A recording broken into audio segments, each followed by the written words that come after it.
Hello guys, দেখেন না কি অবস্থা। আমি আজকে কোথায় দাঁড়িয়ে আছি? পুরো সরিষা ক্ষেতের মধ্যে আমি কিন্তু হলুদ পরি হয়ে গেছি।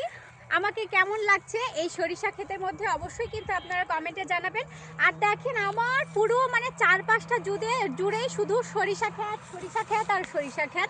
আমার তো খুব ভালো লাগতেছে আজকে এখানে এসে।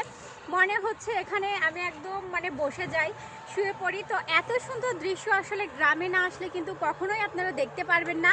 এরকম সুন্দর সরিষা ক্ষেতের দৃশ্য, চারপাশে যে হলুদ হয়ে আছে, একদম পুরো মাঠটা হলুদ কালার।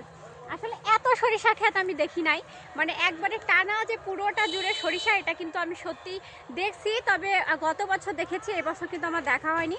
এবছর আমি ফার্স্ট টাইম দেখছি এত সরিষার জমি একসাথে। এজন্য কিন্তু আমি রাস্তাতে যেতে যেতে একদম এখানে নেমে পড়ছি। মানে এত বেশি একটা আকৃষ্ট করে আমাকে এই সরিষা ক্ষেত, কি আর বলবো ভাইরে ভাই, আমার তো খুবই ভালো লাগে। হ্যাঁ, আর এখানে সরিষা ফ্লেভারটা। ফুলের ঘ্রাণে প্রাণটা জুড়িয়ে যাচ্ছে। কি যে বলবো আপনাদেরকে, আপনারা এই ফিল নিতে চাইলে অবশ্যই গ্রামে চলে আসেন।